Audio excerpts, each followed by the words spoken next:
You know, my friends, the last time I visited the Bicol region a month ago, you know, my heart was being touched by seeing those kids sealing cucumber or pepino to support their studies, as what they have told me, because they told me that they don't have school supply, shoes or uniform or anything that they need in school, and they want me to buy all their vegetable. And then I told them, no, I will not get those vegetable. Instead, you bring it back to your home and eat it. I will pay you the amount of that cucumber that you are selling.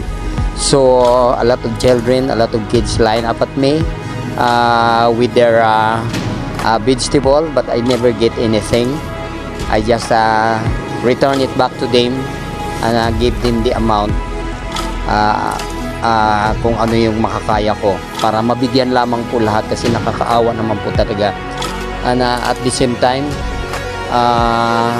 namigay din po ako ng school supply, bags at saka iba pa sa mga bata, pero hindi nga lang lahat nabigyan. This little girl is the one very lucky because I had a lot, she had a lot. But I give some children and some kids school supplies and a little amount of money and old clothes. And when I go to the Piña Francia Church in Bicol, I saw also a lot of senior citizens. They are begging for anything, so I give them old clothes for the adults.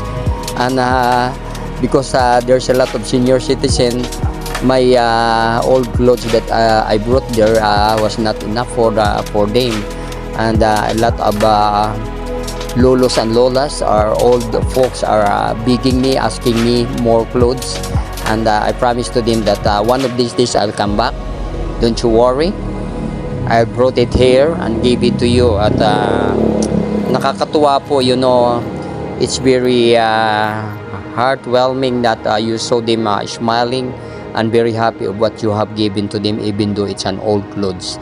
So my friends, if you have old clothes, instead of throwing it to the garbage, why not give it to others? If you have more than enough, why not share it to others? If you have more blessings, why not give to the needy, to the poor? Because up to now in the Philippines, there's a lot of poor people, not only in the Philippines but the whole world, because that's what the Lord wants us to be, sharing, helping, and reaching out one another. So I promise to them that I'll come back one of these days, because at present I'm now gathering a lot of old clothes so I can brought it back to the Bicol region, and not only to the Bicol region but to other places here in the Philippines, and give it to the poorest among the poor. Kasi nakakaawa po, ang dami po talaga mga naghihirap. So I pray to the Lord that He will give me more strength, so I can help a lot of poor people, kung ano man ang makakaya ko na maitulong sa kanila, especially to the kids. I love children, my friends. I want to give them school supplies so they can study, and they don't need to sold anything just to support their studies. I remember my younger days. I'm doing that also, my friends. I came from a very poor family also, my friends. I'm a self-supporting boy, and with the help of God, everything was okay. Thank you, Lord, for everything.